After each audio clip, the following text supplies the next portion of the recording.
الحمدللہ رب العالمین والصلاة والسلام علی سید المرسلین محمد و آلہ و صحبہ اجمعین، اما بعد۔ کرونا وبا کی وجہ سے بہت سے ادارے بند ہیں اور ان کی خدمات تعطل کا شکار ہیں۔ خاص طور پر تعلیمی ادارے، مذہبی ہوں یا عصری تعلیمی ادارے ہوں، وہ معطل ہیں فی الحال اور بند ہیں۔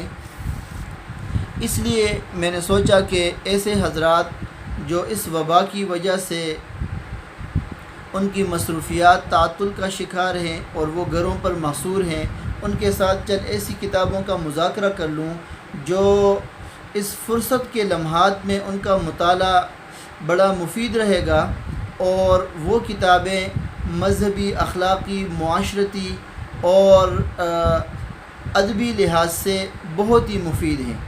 ان میں سے ایک کتاب جو آپ دیکھ رہے ہیں میرے ہاتھ میں ہے، جہانی دیدہ، مفتی محمد تقی عثمانی صاحب حفظہ اللہ کی کتاب ہے۔ یہ حضرت کے سفرناموں کا مجموعہ ہے۔ دینی لحاظ سے حضرت کے جو سفرنامے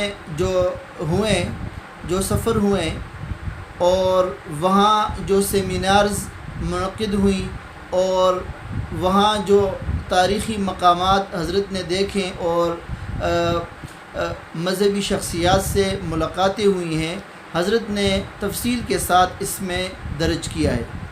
یہ کتاب مذہبی تاریخی مقامات کے لحاظ سے اور مذہبی شخصیات کے لحاظ سے بہت مفید کتاب ہے۔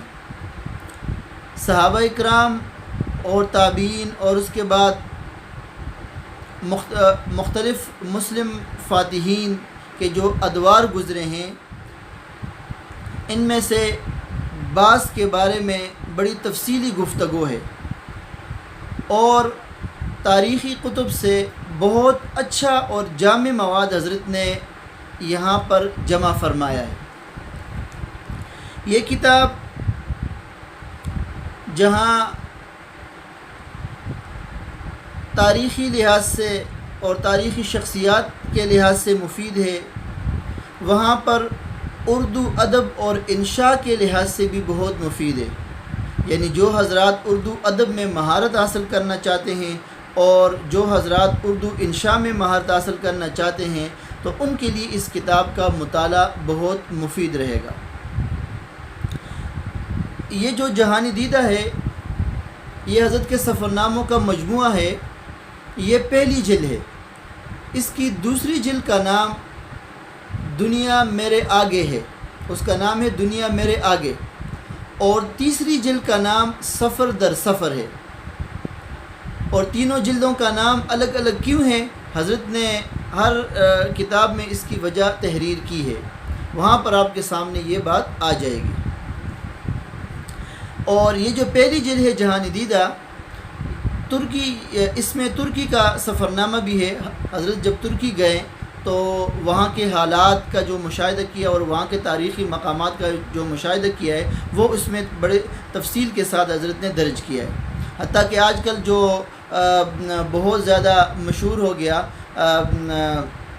طیب اردگان صاحب نے جو آیا صوفیہ جو مسجد ہے اس کو دوبارہ کھولا ہے، اس کا بھی بڑا تفصیلی تذکرہ ہے کہ وہ کون سے سن میں بنی اور پھر کس کے ہاتھوں، عیسائیوں کے ہاتھوں چلی گئی، اور اس کے بعد جو ہے نا اس پر کتنے ادوار گزرے ہیں، حضرت نے تفصیل کے ساتھ اس میں جو ہے نا وہ درج کیا ہے۔ اور سلطان محمد فاتح جو تھے جنہوں نے آیا صوفیہ کو مسجد بنایا تھا، اس کا بھی بڑا تفصیل کے ساتھ جو ہے نا اس میں ذکر ہے۔ تو اس کا مطالعہ انشاءاللہ فرمائیے، بہت مفید جو ہے نا وہ کتاب ہے۔ دوسری کتاب میرے ہاتھ میں ہے معارف الحدیث۔